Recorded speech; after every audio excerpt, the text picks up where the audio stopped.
क से कहानी में आपका स्वागत है दोस्तों। तो आज मैं जो आपको कहानी सुनाने वाली हूँ वह सिंहासन बत्तीसी की चौथी कहानी है, जिसमें काम कंदला पुतली की कथा है। एक बार फिर राजा भोज सिंहासन पर बैठने के लिए पहुंचते हैं। इस बार उन्हें चौथी पुतली रोककर राजा विक्रमादित्य की दानवीरता और त्याग की कहानी सुनाने लगती है। एक बार की बात है, राजा विक्रमादित्य से दरबार में मिलने के लिए कुछ लोग पहुंचे। तभी एक ब्राह्मण भी भागते हुए वहां आए और कहने लगे कि मुझे आपको कुछ जरूरी बात बतानी है। राजा ने पूछा, ऐसी क्या जरूरी बात है? आपको इतनी तेजी से भागते हुए आने की क्या जरूरत पड़ी? जवाब में ब्राह्मण ने कहा कि मानसरोवर में अजीब सी घटना हो रही है। वहाँ सूरज उगने के साथ ही एक खंभा भी जमीन से निकलता है।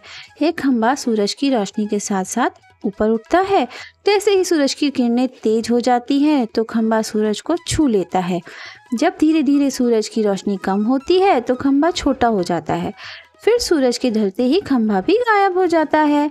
इन बातों को सुनने के बाद राजा विक्रमादित्य हैरान रह गए। उनके मन में सवाल आया कि आखिर ऐसी कौन सी चीज है जो सूरज को छू रही है। तभी ब्राह्मण ने बताया कि वह खंभा भगवान इंद्र का रूप है। सूर्यदेव को घमंड है कि उनके तेज को कोई सहन नहीं कर सकता, लेकिन इंद्रदेव ने उनसे दावा किया है कि धरती का एक राजा उनका तेज सहन कर सकता है। यह सब सुनकर राजा विक्रमादित्य सारी बात समझ गए। तभी ब्राह्मण ने बताया कि देवराज इंद्र ने ही उन्हें राजमहल भेजा है। महाराज ने ब्राह्मण को ढेर सारी मुद्रा देकर महल से विदा किया। उनके जाते ही विक्रमादित्य ने अपने बेताल को बुलाकर मानसरोवर पहुंचने को कहा। वहां पहुंचते ही विक्रमादित्य खंभा निकालने वाली वह जगह पर गए। सुबह होने का इंतजार करने लग गए। सुबह सूरज के उगते ही खंभा भी निकल आया। राजा विक्रमादित्य ने जैसे ही खंभे को देखा वो उस पर चढ़ गए।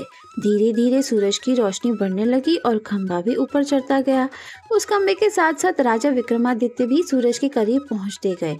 दोपहर होते होते खंभा सूरज के एकदम नजदीक पहुंच गया, लेकिन जब तक राजा पूरी तरह से जलकर राख हो जाए, जब सूर्य देवता ने खंभे पर जला हुआ मानव शरीर देखा तो वे समझ गए कि यह राजा विक्रमादित्य हैं। उन्होंने भगवान इंद्र के दावे को बिल्कुल सही पाया और तुरंत अमृत की कुछ बूंदें राजा के मुंह में डालकर उन्हें जिंदा कर दिया। सूर्य देवता ने राजा की हिम्मत से खुश होकर उन्हें सोने के कुंडल दिए, जो व्यक्ति की हर इच्छा को पूरी करते थे। फिर सूरज की रोशनी कम होने लगी और खंभा भी नीचे आ गया। नीचे आते ही राजा विक्रमादित्य ने बेताल को बुलाया और अपने महल वापस चले गए। उसी दौरान उन्हें ब्राह्मण मिला जिसने राजा से कुछ दान करने को कहा। महाराजा ने खुशी खुशी उस ब्राह्मण को सूर्यदेव से मिले कुंडल दे दिए और बताया कि कुंडल उनकी सभी इच्छा को पूरी कर सकता है। इतना कहकर राजा अपने कमरे में चले गए। यह कहानी सुनने के बाद चौथी पुतली सिंहासन से उड़ गई। कहानी की सीख: इस इंसान के मन में हमेशा त्याग और दान की भावना होनी चाहिए। जैसे इस कहानी में राजा विक्रमादित्य ने उपहार में मिले कुंडल ब्राह्मण को दान में दे दिए, उसी तरह हमें भी निस्वार्थ भाव से दूसरों की मदद करनी चाहिए। हर बार की तरह इस बार 5वें दिन भी राजा भोज सिंहासन पर बैठने के लिए उत्सुक थे।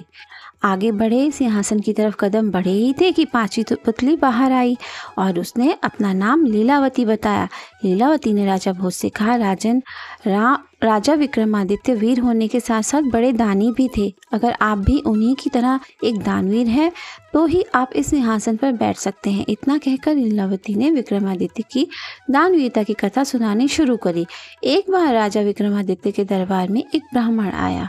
वह राजा से मिला और उसने कहा कि अगर आप तुला लग्न में एक महल बनवाएंगे तो उनकी प्रजा में खुशहाली आएगी और उनकी कीर्ति चारों ओर हो जाएगी।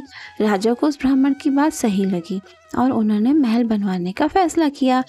हीरे जवाहरात, सोने चांदी और मोती से उन्होंने एक भव्य महल का निर्माण कराया। महल तैयार होने के बाद राजा का पूरा परिवार, उनके रिश्तेदार और प्रजा उस महल को देखने के लिए आए। राजा विक्रमादित्य ने उस ब्राह्मण को भी आकर महल देखने का न्योता दिया। सभी महल की खूबसूरती देख रहे थे।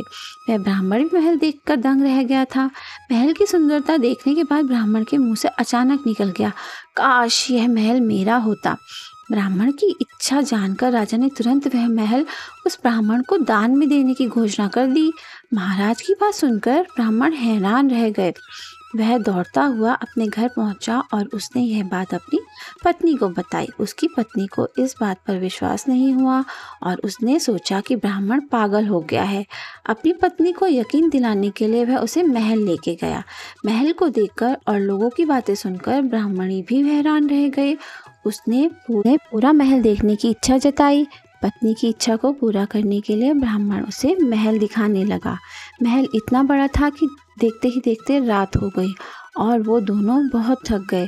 थकान की वजह से दोनों महल के ही कमरे में सो गए। आधी रात को कुछ आवाज़ें आने लगी तो उन दोनों की नींद खुल गई। महल में भीनी भीनी खुशबू आ रही थी और ठंडी हवा चल रही थी। उसी समय उनका पूरा कमरा रोशनी से भर गया और फिर उन्होंने एक महिला की आवाज़ सुनी। उसकी आवाज़ सुनकर दोनों को ऐसा लगा जैसे माँ लक्ष्मी धरती पर आ गई हों। उन्हें बार बार एक ही आवाज़ सुनाई दे रही थी, मैं तुम्हारी इच्छा पूरी करने आई हूँ, तुम मुझसे कुछ भी मांग सकते हो। यह आवाज़ सुनकर दोनों डर गए। माँ लक्ष्मी ने उनकी बात 3 बार दोहराई लेकिन दोनों ने कुछ नहीं मांगा तो वो वहाँ से चली गई। इसके बाद ब्राह्मणी बोली, जरूर इस महल में भूतों का साया है, तभी राजा ने हमें यह महल दान में दिया है। तुम कल ही जाकर उनसे कहो कि हमें यह महल नहीं चाहिए, हम अपनी कुटिया में ही ठीक हैं, वहाँ कम से कम हम चैन से तो सो पाते थे। ब्राह्मण को अपनी पत्नी की बात बिल्कुल सही लगी और किसी तरह महल में रात काटकर दोनों सुबह वापस अपनी कुटिया में चले गए। हाथ मुंह धोकर ब्राह्मण तुरंत राजा विक्रमादित्य के पास पहुंचा और कहा कि महल वापस ले लीजिए, हम इतना भव्य महल में नहीं रह सकते हैं। इस पर राजा ने कहा, हे ब्राह्मण देव, वो महल मैंने आपको दान में दिया है, मैं उसे वापस कैसे ले सकता हूँ। ब्राह्मण ने राजा की एक बात नहीं सुनी और बार बार उनसे महल वापस लेने को कहने लगा। ब्राह्मण की जिद को देखते हुए राजा विक्रमादित्य ने कहा कि वह उस महल को उनसे वापस नहीं लेंगे लेकिन खरीद सकते हैं। ब्राह्मण ने राजा की बात मान ली। विक्रमादित्य ने महल का उचित मूल्य देकर ब्राह्मण से वह महल खरीद लिया और अपने पूरे परिवार के साथ नए महल में रहने लग गए। एक रात जब राजा विक्रमादित्य महल में सो रहे थे तो दोबारा माँ लक्ष्मी वहाँ आई। उन्होंने कहा, राजन, तुम्हें जो चाहिए मुझसे मांग लो, मैं तुम्हारी हर इच्छा पूरी कर सकती हूँ।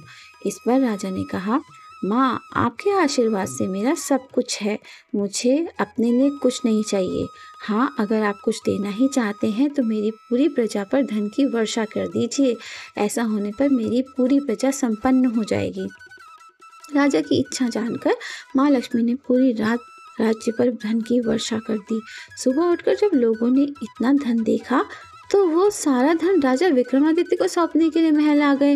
राजा ने प्रजा के इस प्यार को देखकर उन्हें बताया कि यह सारा धन उनकी प्रजा के लिए ही है, इसी वजह से सब अपने अपने हिस्से का धन अपने पास ही रखें। उनकी बात सुनते ही पूरी जनता प्रसन्न हो गई और राजा की जय जयकार करने लगे। इतनी कहानी सुनते ही 5वीं पुतली वहाँ से उड़ गई। तो इस कहानी से हमें यह सीख मिलती है कि हमेशा अपना दिल बड़ा रखना चाहिए।